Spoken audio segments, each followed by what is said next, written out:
sebenarnya sifat alat bukti dalam pidana itu mengikat atau bebas? Sifat alat bukti dalam pidana, tidak bisa saya menjelaskan itu. Apakah seorang hakim harus terikat Oh dengan... tidak. Artinya pendapat seorang ahli psikologi apabila tidak diyakini itu bisa disampingkan. Bisa dikesampingkan. Baik. Kemudian cepat-cepat ya saudara ahli, mohon maaf. Bisakah dalam khasanah hukum yang saudara ahli pahami dan ketahui, kita itu faktual secara empirik itu ada hakim atau pengadilan yang memutuskan seseorang bersalah 340 tanpa mengetahui motifnya, karena memang ini sudah digali segala macam cara tapi tetap tertutup. Apakah ada dalam khasanah hukum saudara ahli itu terbukti tanpa diketahui motif yang sebenarnya? Saya belum membaca ada putusan terkait hal-hal yang seperti itu, tapi menurut keyakinan saya tentu ada putusan-putusan yang seperti itu. Oke. Ada. Karena seperti saya katakan tadi, soal motif ini kan debatable. Debatable itu tidak hanya secara akademik, tapi dalam tataran praktik juga menimbulkan kondisi yang cenderung diperdebatkan. Saudara ahli pernahkah mendengar satu adagium terkenal dari Sacipto Raharjo mengatakan janganlah prosedur mengalahkan substansi? Pernah mendengar? Bisa jelaskan maknanya itu apa? Ya,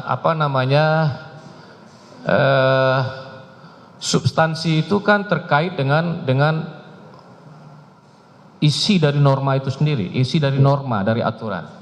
Sedangkan prosedurnya prosedur berkaitan dengan hukum acara, berkaitan dengan proses bagaimana aturan itu diterapkan. Jadi yang paling penting sebenarnya adalah substansinya, jangan sampai prosedur itu mengalahkan substansinya. Baik, kalau memang seperti itu saya ingin bertanya, berarti pandangan Prof. Cip itu lebih ke substansialnya ya? Ya. Nah, tadi saudara ahli juga mengatakan terkait dengan fruit from the poisonous tree. Itu kan sangat positivisme, sangat prosedural. Kalau pakai pandangannya Prof. Cip, apakah tetap bisa diterapkan itu kalau misalkan tidak dilalui, tapi tujuannya adalah keadilan yang hakiki? Saya kira itu adalah sesuatu hal yang berbeda dengan apa yang dikemukakan oleh Prof. Cip ya. Karena kita memaknai 183 itu ya, bahwa prinsip minimum alat bukti itu ya, 184 tentang alat bukti yang sahnya alat bukti itu yang pertama harus dilihat dari segi substansi bukti itu sendiri. Terkait dengan fruit from the poisonous tree, itu kan sangat positivisme, sangat prosedural. Kalau pakai pandangannya Prof. Cip, apakah tetap bisa diterapkan itu kalau misalkan tidak dilalui, tapi tujuannya adalah keadilan yang hakiki? Saya kira itu adalah sesuatu hal yang berbeda dengan apa yang dikemukakan oleh Prof. Cip ya. Karena kita memaknai 183 itu ya, bahwa prinsip minimum alat bukti itu ya, 184 tentang alat bukti yang sahnya alat bukti itu yang pertama harus dilihat dari segi substansi bukti itu sendiri. Kemudian maksudnya cara perolehan bukti kan ya. Yang kedua, cara dengan mana bukti itu diperoleh. Nah, kalau cara memperoleh alat bukti itu dengan cara-cara yang tidak benar, dengan cara-cara yang bertentangan dengan aturan hukum, maka tentu alat bukti itu harus dikesampingkan dan tidak bisa diterima sebagai bukti yang sah. Nah, teori yang saya jelaskan tadi itu dalam kaitannya dengan itu, dengan cara menemukan alat bukti itu.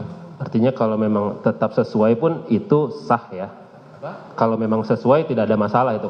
Oke, baik, kita beranjak lagi. Tadi saudara ahli mengatakan tentang semua unsur itu harus ada 2 alat bukti, ya kan? Saya ingin bertanya tentang bagaimana kalau gitu posisi Keting Bewis. Keting Bewis itu kan rangkaian alat bukti, artinya tidak bisa dimungkinkan ada salah satu unsur yang hanya dimiliki oleh salah satu saksi dikaitkan dengan saksi lainnya atau bukti dengan bukti lainnya Itu bagaimana? Boleh. Boleh kalau Boleh, untuk dikaitkan boleh, sepanjang tidak hanya satu alat bukti. Iya, untuk keseluruhan unsur. Oke. Sekarang saya ingin ke justice kolaborator ya. Saudara ahli tadi mengatakan bahwa ada, kalau tidak salah saya dengar, nilai kesaksian JC itu sama dengan saksi lainnya. Demikian. Lalu kalau saudara ahli bisa jelaskan terkait dengan pasal 10 Undang-Undang Perlindungan Saksi Korban, bagaimana kedudukan JC itu sebenarnya di mata peradilan? Coba bisa dibacakan pasalnya itu. Panjang juga ini. Oke, intinya kita bisa merujuk pada undang-undang untuk menilai kualitas dari JC itu sendiri kan? Bisa? Kalau soal kualitasnya, justice kolaborator itu kan juga saksi. Iya. Terdakwa yang bersaksi. Kan begitu? Ya.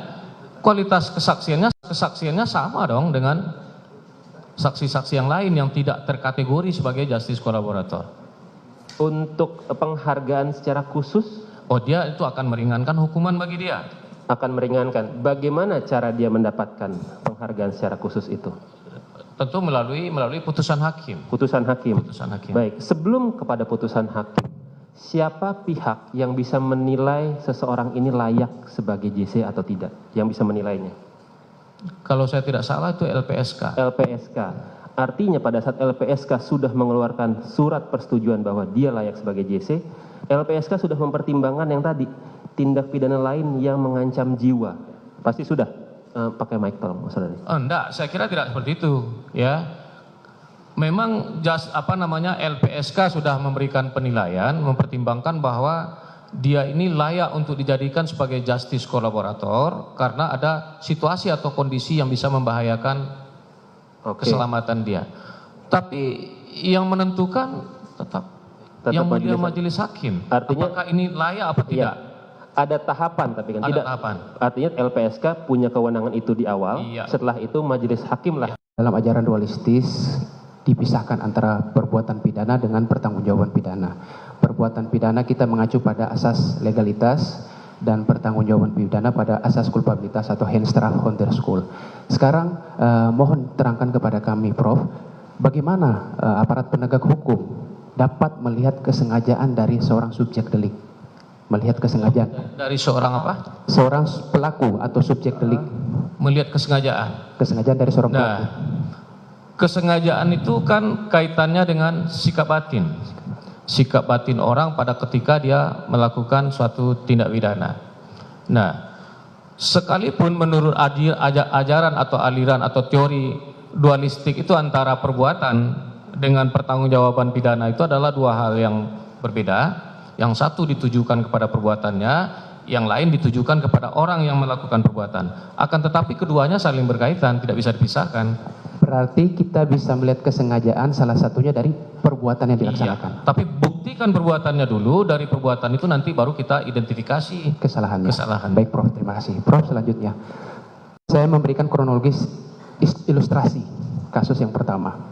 Si Fulan, dia mau melakukan sebuah tindak pidana berencana, atau saya berencana mau menganiaya, si Fulan mau berencana menganiaya Abu Nawas.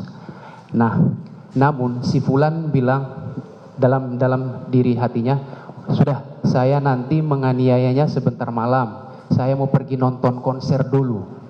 Menurut ahli, keadaan batin dia dalam menentukan kehendak pergi nonton konser dulu, nanti malam baru dia melakukan penganiayaan, itu dia dalam keadaan tenang atau dalam keadaan kegoncangan jiwa? Saya kira saya harus mohon maaf ini tidak bisa menjawab. Oke, baik. Karena itu adalah persoalan psikologi. Baik, terima kasih. Kronologis kasus yang kedua. Si A, dia mau menganiaya si B yang bersebelahan kampung.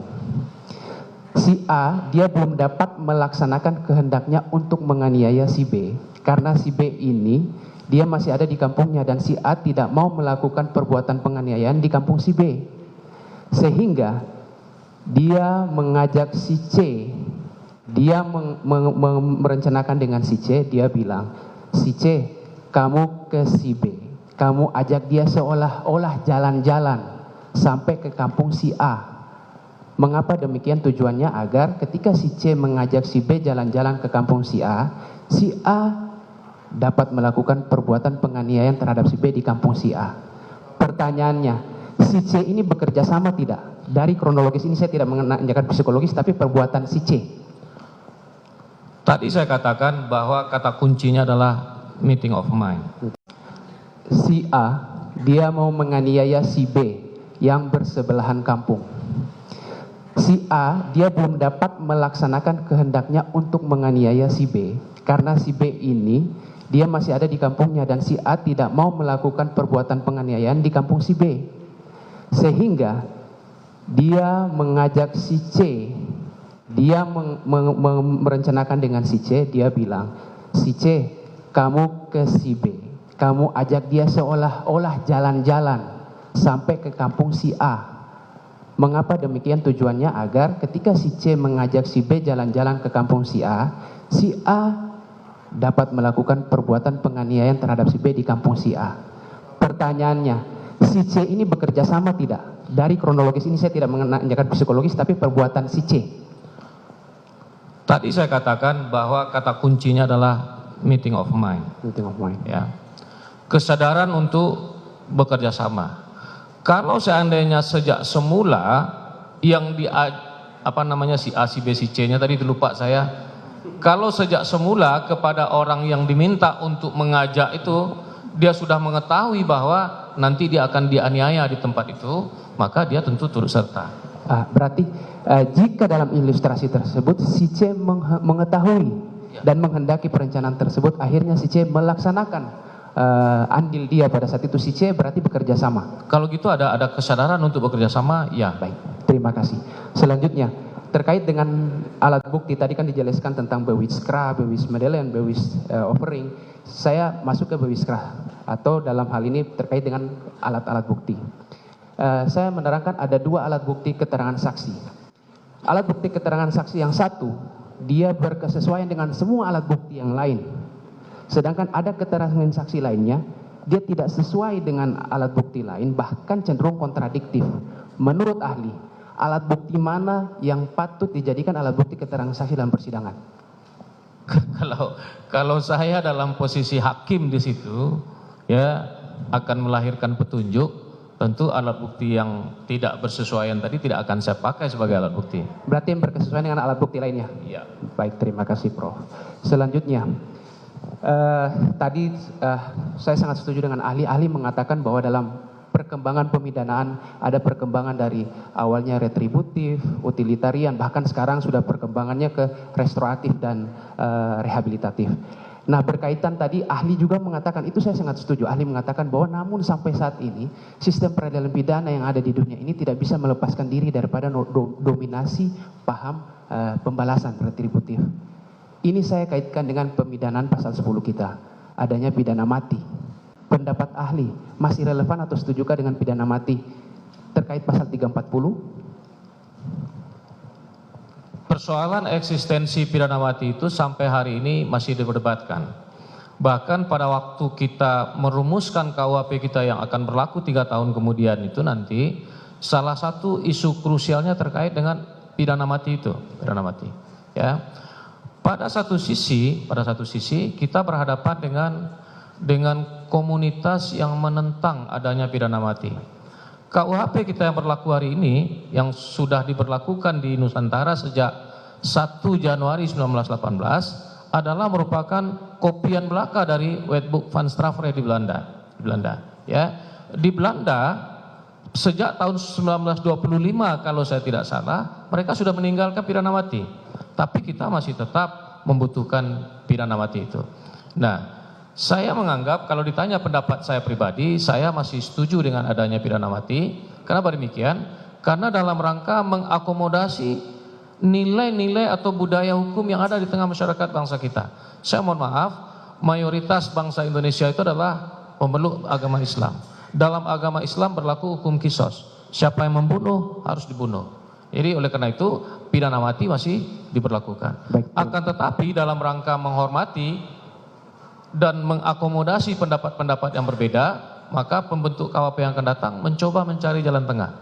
bahwa pidana mati itu bukan menjadi pidana pokok, tapi menjadi pidana yang sifatnya khusus. Prof menjelaskan perihal ada hal-hal yang dapat meringankan dan memberatkan pemidanaan terhadap seorang pelaku dalam hal ini terdakwa. Saya minta pandangan ahli, apakah beda antara pelaku delik jika dilakukan oleh seorang masyarakat biasa dibandingkan dengan seseorang dalam hal ini memiliki profesi sebagai penegak hukum, itu lebih berat mana untuk dijatuhi pemidanaan tersebut? Apakah orang awam atau masyarakat biasa atau pelakunya penegak hukum, mana yang harus lebih berat?